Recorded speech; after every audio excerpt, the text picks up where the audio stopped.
Welcome to cook with அம்மா channel நண்பர்கள் அனைவருக்கும் வணக்கம். சூப்பரான ஒரு சிம்பிளான ரெசிபி தாங்க பார்க்க போகிறோம். அதுக்கு முன்னாடி நம்ம என்னென்ன பொருள் எடுத்து வச்சுருக்கோன்னு பார்த்துடலாம். கடையில் வாங்கின சால்னா கூடவே கடையில் வாங்கின பரோட்டா 4 பரோட்டா இருக்குதுங்க. இதை வச்சு தான் இன்றைக்கி கொத்து பரோட்டா செய்ய போகிறோம். கொத்து பரோட்டாவுக்கு ஒரு 150 கிராம் அளவுக்கு பெரிய வெங்காயம் பொடியாக கட் பண்ணி வச்சுருக்கிறேன். கூடவே கருவேப்பிலை சேர்த்து எடுத்து வச்சுருக்கிறேங்க. மீடியம் சைஸ் தக்காளி 1 எடுத்துருக்கிறேன். மல்லி புதினா பொடியாக கட் பண்ணி எடுத்துருக்குறேங்க. இப்போ இந்த 4 பரோட்டாவுமே பொடி பொடியாக பிச்சு எடுத்துக்கலாங்க. நான் வந்து சேனலில் முதல்ல ஸ்ரீ அக்ஷயா நிவாசம்னு சேனல் பேர் வச்சுருந்தேங்க. இப்போ குக் வித் அம்மான்னு சொல்லி அந்த சேனல் பேரை மாற்றிட்டேங்க. தொடர்ந்து குக் வித் அம்மா சேனலுக்கு சப்போர்ட் பண்ணுங்கள், சப்ஸ்கிரைப் பண்ணுங்கள். வீடியோவை ஸ்கிப் பண்ணாமல் பாருங்கள். வீடியோ பிடிச்சிருந்துன்னா நண்பர்களுக்கு ஷேர் பண்ணுங்கள், மறக்காமல் லைக் பண்ணுங்கள். வீடியோ பற்றின கருத்துக்களை கமெண்ட் பாக்ஸில் சொல்லுங்கள். நேம் சேஞ்ச் பண்ணதை பற்றி உங்களோட கருத்துக்களை எனக்கு சொல்லுங்கள். தொடர்ந்து சப்போர்ட் பண்ணுங்கள் ஃப்ரெண்ட்ஸ். இந்த மாதிரி பொடி பொடியாக கையாலேயே இந்த பரோட்டாவை பிச்சு வச்சுக்கலாங்க. சின்ன சின்னதாக பிச்சுட்டு நம்ம கொத்து பரோட்டா செய்யும்போது டேஸ்ட் வந்து ரொம்ப சூப்பராக இருக்கும். நம்ம கடையில் எப்போவாச்சும் இந்த மாதிரி பரோட்டா வாங்குறது உண்டு.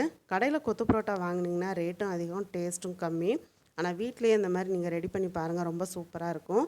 இப்போ கடாய் வந்து அடுப்பில் வச்சுருக்கிறேன். ஒரு 4 ஸ்பூன் அளவுக்கு ஆயில் சேர்த்துக்கலாங்க. ஆயில் நல்லா சூடாகட்டும். 1/2 ஸ்பூன் சோம்பு சேர்த்துக்கோங்க. ரொம்ப ஈஸியாக செஞ்சிடலாம். அவங்கள மாதிரி நமக்கு கொத்து பரோட்டா பொடி பொடியாக வருமா அப்படின்னா ரொம்பவே சூப்பராக வருங்க. டேஸ்ட்டும் ரொம்ப சூப்பராக இருக்கும். சோம்பு சேர்த்துட்டு சோம்பு லைட்டாக அப்படி பொரிஞ்சு வரட்டும். சோம்பு தீஞ்சிடாமல் பார்த்துக்கோங்க. பொரிஞ்சு வரும்போது நறுக்கி வச்ச பெரிய வெங்காயத்தை சேர்த்துக்கோங்க. கருவேப்பிலையும் சேர்த்துக்கோங்க. இப்போ பெரிய வெங்காயத்துக்கு அளவாக ஒரு 1/2 ஸ்பூன் அளவுக்கு நம்ம உப்பு சேர்த்துக்கலாம். ஆல்ரெடி சால்னாலையும் உப்பு இருக்கும், பரோட்டாலையும் உப்பு இருக்கும். அதனால் உப்பு வந்து கம்மியாகவே சேர்த்துக்கோங்க. வெங்காயத்தை நல்லா இந்த மாதிரி கண்ணாடி பதம் வர அளவுக்கு வதக்கிக்கோங்க. நறுக்கி வச்ச தக்காளியும் சேர்த்துடலாம். தக்காளியும் நல்லா வதக்கி விட்டுக்கோங்க. ஹை ஃப்ளேமில் வச்சுட்டு நம்ம வதக்கும்போது தக்காளி கொஞ்சம் மசிஞ்சிடும். பழுத்த தக்காளியாக எடுத்துட்டோம் அப்படின்னா சீக்கிரமே நல்லா மசிஞ்சு வந்துடுங்க. இந்த மாதிரி நல்லா மசிஞ்சு வந்ததுக்கப்புறம் 2 ஸ்பூன் அளவுக்கு இஞ்சி பூண்டு பேஸ்ட்டு சேர்த்துக்கோங்க. நான் எப்போவுமே வீட்டில் 100 கிராம் இஞ்சி 100 கிராம் பூண்டு சம அளவு தான் எடுத்து எண்ணெய்லாம் சேர்க்க மாட்டாங்க. சும்மா அப்படியே மிக்ஸி ஜாரில் கொஞ்சமாக தண்ணி சேர்த்து நல்லா நைஸாக அரைச்சி டப்பாவில் எடுத்து வச்சுருவாங்க ஃப்ரிட்ஜில். அந்த மாதிரி தான் நான் எப்போவுமே ஹோம்மேடாக ரெடி பண்ணி வச்சுக்கிறது. இப்போ இஞ்சி பூண்டு பேஸ்ட்டோட ராஸ்மெல் போக வதக்கிட்டு 1 ஸ்பூன் அளவுக்கு மஞ்சள்தூள் சேர்த்துக்கோங்க. கூடவே நம்மளோட ஹோம்மேட் கரம் மசாலா 2 ஸ்பூன் அளவுக்கு சேர்த்துக்கோங்க. நான் எப்போவுமே கரம் மசாலா வீட்டில் இந்த மாதிரி பவுட்ரு பண்ணி டப்பாவில் ஸ்டோர் பண்ணி வச்சுக்குவாங்க. மிளகாத்தூள் காரத்துக்கு ஏற்ற மாதிரி சேர்த்துக்கோங்க. இன்னொன்று, கடையில் வாங்கின சால்னா காரமாக இருக்குதான்னு செக் பண்ணி பார்த்துக்கோங்க. காரமாக இருந்ததுன்னா மிளகாத்தூளை கம்மி பண்ணிக்கோங்க. நான் வாங்கியிருக்கிற கடையில் பார்த்திங்கன்னா சால்னா காரமே இருக்காது. லோ ஃப்ளேமில் வச்சுட்டு மசாலாவும் அந்த மாதிரி வதக்கி விட்டுட்டு கொஞ்சமாக மல்லி இலையும் கொஞ்சமாக புதினா இலையும் சேர்த்து நல்லா வதக்கி விட்டுக்கலாம். இந்த மாதிரி ஒரு பெரட்டினோடனே எண்ணெயில் அந்த மசாலாவோட ராஸ்மெல் போயிடுங்க. இப்போ ஹை ஃப்ளேமில் பண்ணிவிட்டு நம்ம பிச்சு வச்சுருந்த பரோட்டாவை சேர்த்துடலாம். பரோட்டா வந்து நான் எடுத்த பரோட்டா 4 பரோட்டாவுமே நல்ல பெரிய பரோட்டாங்க. இப்போ நீங்கள் சின்ன பரோட்டா 4 எடுத்துருக்குறீங்க அப்படின்னா 4 பரோட்டாவுக்கு 2 முட்டை எடுத்துக்கோங்க. இது வந்து நான் பெரிய பரோட்டாங்கிறதுனால 3 முட்டை சேர்த்துக்கிறேங்க. இந்த மசாலாவோடைய நல்லா இந்த மாதிரி பரோட்டாவை கலந்து விட்டுக்கோங்க. நல்லா ஒன்று போல் இந்த மாதிரி கலந்து விட்டுட்டு அதுக்கப்புறம் நம்ம சால்னா வச்சுருக்குறோம் இல்லையா, அதை நம்ம சேர்த்துக்கலாம். நல்லா இந்த மாதிரி டக்குன்னு பரட்டி விட்டிங்கன்னா அந்த மசாலாலாம் இந்த பரோட்டாவில் கொஞ்சம் சேர்ந்து வருங்க.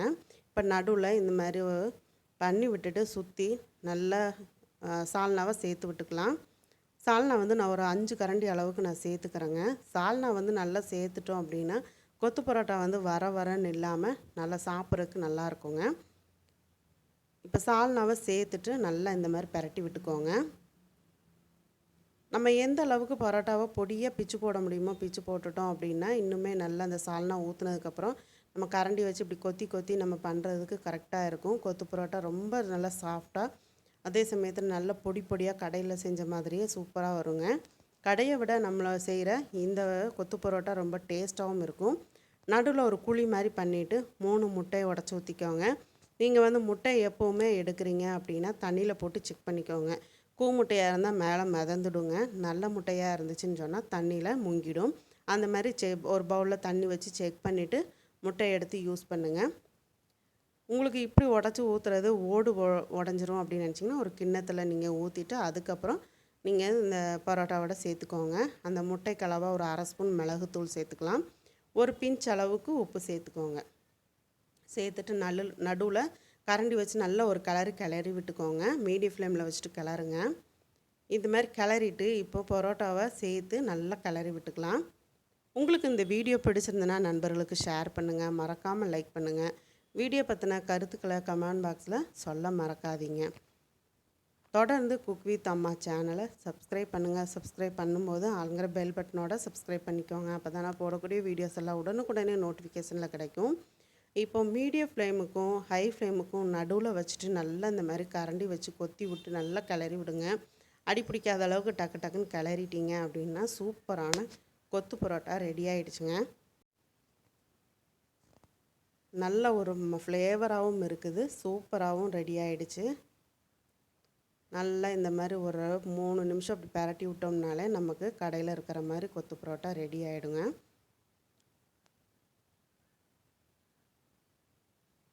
இப்போது சூப்பராக ரெடி ஆகிடுச்சு பாருங்கள். கொத்து பரோட்டா கடையில் இருக்கிற மாதிரியே இருக்குது பாருங்கள். பார்க்குறதுக்கு நல்லா கொஞ்சம் ஸ்பைஸியாகவும் இருக்கும். மிளகாத்தூள்லாம் சேர்த்துருக்கிறதுனால நல்லா கொஞ்சம் காரசாரமாக சூப்பரான கொத்து பரோட்டா ரெடி ஆகிடுச்சுங்க. இப்போ நம்ம ஒரு பவுலுக்கு மாற்றிட்டு குழந்தைங்களுக்கு சர்வ் பண்ண வேண்டியதுதான். வீடியோ பிடிச்சிருந்துன்னா நண்பர்களுக்கு ஷேர் பண்ணுங்கள். மறக்காமல் லைக் பண்ணுங்கள். வீடியோ பற்றின கருத்துக்களை கமெண்ட் பாக்ஸில் சொல்ல மறக்காதீங்க.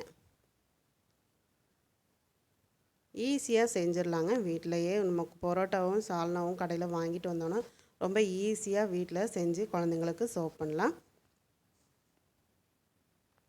நீங்களும் மறக்காமல் இந்த கொத்து பரோட்டா இப்படி ட்ரை பண்ணி குழந்தைங்களுக்கு கொடுத்து பாருங்கள். நீங்களும் சாப்பிட்டு பார்த்துட்டு எப்படி இருந்துச்சுன்னு சொல்லி உங்களோட கருத்துக்களை கமெண்ட் பாக்ஸில் சொல்லுங்கள். சுவையான கொத்து பரோட்டா ரெடி ஆயிடுச்சு. வாங்க சாப்பிட்லாம் ஃப்ரெண்ட்ஸ். மீண்டும் அடுத்த வீடியோவில் சந்திக்கிறேன். நன்றி, வணக்கம்.